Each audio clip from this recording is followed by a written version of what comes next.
नमस्कार। छोटे से एक ब्रेक के बाद फिर मैं हाज़िर हूँ आपके सामने अपना एक नया विषय लेके। और इससे पहले कि मैं विषय पे अपनी चर्चा शुरू करूँ, जिन लोगों ने मेरे चैनल को सब्सक्राइब किया, लाइक किया, शेयर किया, उनका बहुत-बहुत धन्यवाद, आभार। और पुनः अनुरोध कि थोड़ा-सा स्कोर सर्कुलेट करें और नए जो व्यूअर्स हैं, वो इसका सब्सक्रिप्शन बढ़ाएँ, बेल आइकन को दबाएँ। जितना सब्सक्रिप्शन बढ़ेगा, उतना मुझे मोटिवेशन बढ़ेगा और मैं प्रयास करूँगा कि और अच्छा कंटेंट, पॉजिटिव कंटेंट और आपके मतलब की चीज़ें आपके सामने रख सकूँ। आज की बातें करते हैं, बहुत छोटा-सा टॉपिक है और टॉपिक है वो जो उत्तर प्रदेश पुलिस में सब इंस्पेक्टर दरोगा की जो भर्ती की परीक्षा के लिए विगत दिनों आवेदन आमंत्रित किए गए थे, उससे संबंध में। मन किया कि कुछ इसके बारे में बात की जाए।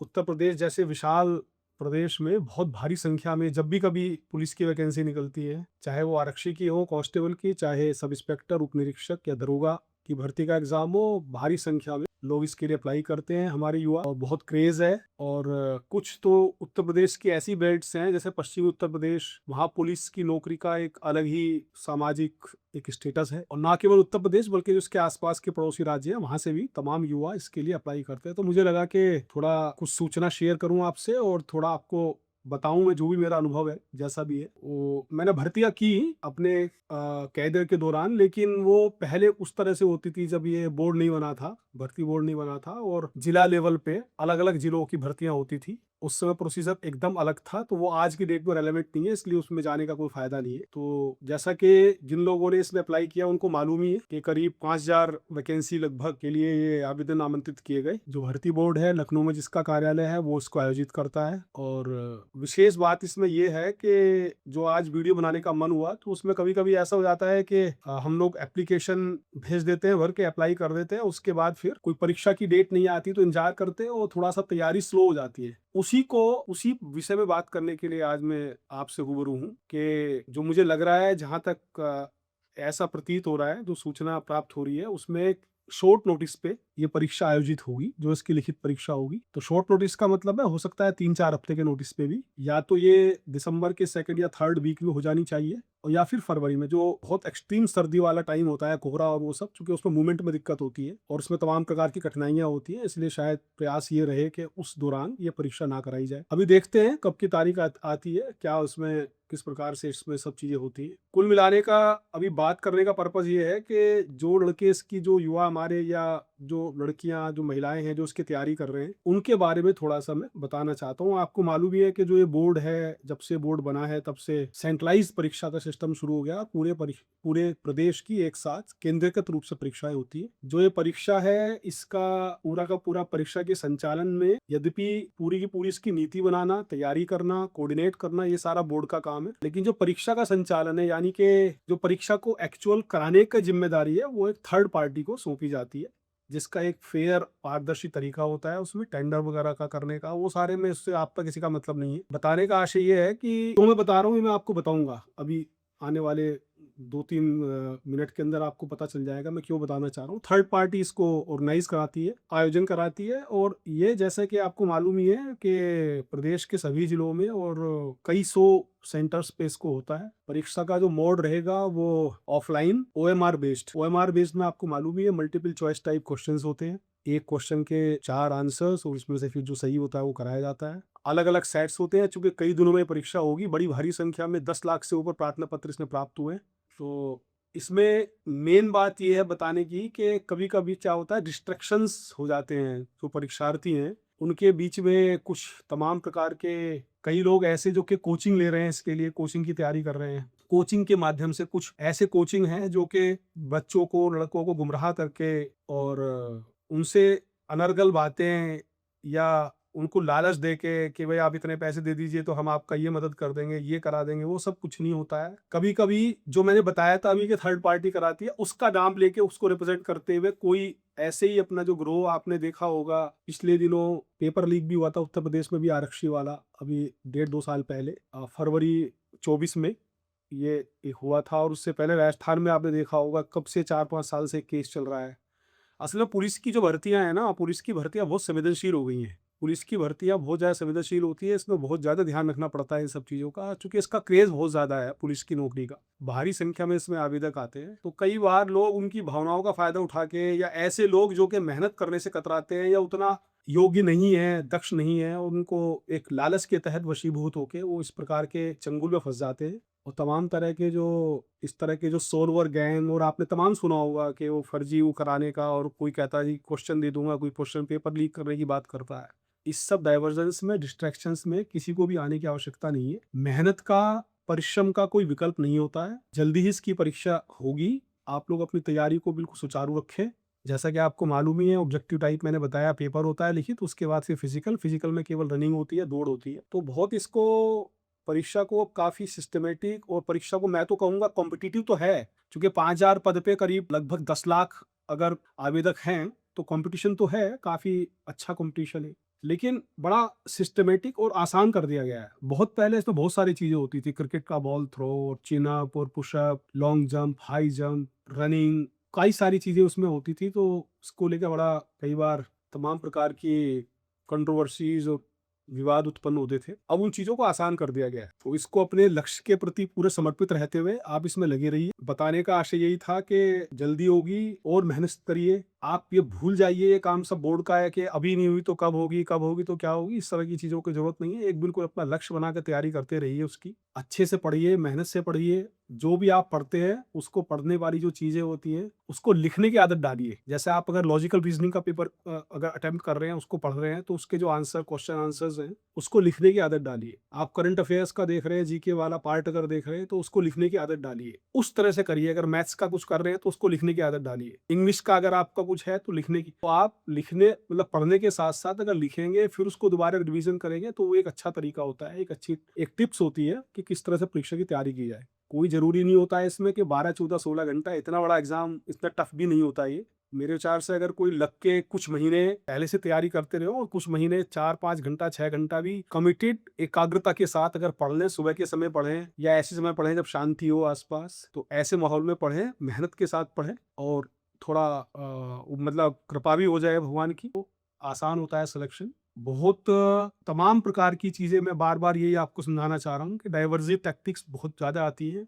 कई लोग कहते हैं कि जी फला उसके पास ये मदद है। कुछ कोचिंग भी इस तरह के आए थे, इसमें जब ये आरक्षी वाला जो लीकेज हुआ था, पेपर लीक हुआ था, तो उसमें कोचिंग की भी कभी कई बार रोल होता है। तो कोचिंग वाले भी इस तरह की हरकतें करते हैं। आपको जिसको जहाँ कोचिंग करनी है, मेरा पर्पज़ इस वीडियो बनाने का किसी कोचिंग को प्रमोट करने का नहीं है। आप जिसको लगता है कि कमज़ोर हैं, नहीं पढ़ पा रहे, तो कोचिंग की मदद भी ले सकते हैं। लेकिन जो सेल्फ स्टडी होती है, स्वाध्याय, स्वाध्याय से अच्छी कोई चीज़ नहीं होती। और जो ये लोग हरकतें करते हैं, जो अनफेयर मीन्स अपना के कुछ परीक्षा देना चाहते हैं, तो मैं आपको बता दूं कि भर्ती के बाद भी जब आप ट्रेनिंग भी ज्वाइन कर लेते हैं, तभी भी बायोमेट्रिक्स होती हैं। आपको पता ही होगा कि लगभग एक 4-5 साल के कार्यकाल में एक सरकार मोटा मोटा आप मान के चले तो एक एग्जाम करा पाती है, एक आरक्षी का और एक सब इंस्पेक्टर का। ये पिछले 10-15 साल का अगर आप रिकॉर्ड देखें, 2010 से जब से बोर्ड बना, तो एक परीक्षा आरक्षी की और एक परीक्षा सब इंस्पेक्टर की हो पाती है। 5 साल के एक सरकार के जो कार्यकाल होता है। अभी जो पिछली परीक्षा हुई थी सब इंस्पेक्टर की, 2018 में हुई थी, और वो फिर कुछ लिटिगेशंस हुए, सब हुआ, सब कुछ हो के कर करा के वो फिर 2024 में मार्च में उनका पास आउट हुआ। 8,500 करीब की वो नफरी थी, बहुत बड़ा बैच था। ये 5,000 वाला ही बहुत बड़ा होगा। और उचित स्थिति तो वो होती है कि हर साल एग्जाम हो, चाहे भले ही थोड़ी सी वैकेंसीज हो, लेकिन 1,000, 1,200, 1,500 वैकेंसी हो और हर साल एग्जाम होता रहे, तो और ज़्यादा अच्छे चांसेस मिलते रहते हैं। लेकिन सब कुछ करने के बाद भी, चूंकि इसमें लिटिगेशंस इतने ज़्यादा होते हैं, अब उसका कारण, चूंकि ये तो है ही कि हमारे यहाँ लोकतांत्रिक और संवैधानिक अधिकार हैं, और अगर किसी को लगता है कि उसके साथ कोई किसी प्रकार का अनफेयर चीज़ हुई है, अनफेयर ट्रीटमेंट है, कोर्ट जाते हैं। अब कोर्ट के जो प्रोसीजर्स होते हैं बहुत लंबे हो जाते हैं फिर वो, तो उसमें करीब करीब हर परीक्षा में किसी ना किसी स्तर पर लिटिगेशन में ये मामले जाते हैं, फिर वहाँ समय लगता है। होते होते जब से आपने फॉर्म भरा, परीक्षा दी, और जब तक आप ज्वाइन करेंगे पीटीसी को, तब तक 4 साल, 3 साल, कभी कभी तो 5 साल, इस तरह का भी हो जाता है। तो तब से लेके अब तक भी वो जो ट्रेनिंग में, जब ट्रेनिंग चल रही थी, उसमें भी बायोमेट्रिक जांच सबकी हुई है, पूरा बायोमेट्रिक हुआ है। तो कई बार कुछ लोग होते हैं ना इंपर्सोनेशन वाले, जैसे सोल्वर गैंग होता है कि वो कोई किसी इस तरह की चीज हो जाती है कि किसी के नाम से कोई और बैठ के एग्जाम दे दे, तो वो सब करने की जरूरत नहीं है। वो सब घातक होता है, मतलब वो आत्मघाती है मैं कहूँगा। और बाद में पता चला है कि थोड़े से लालच में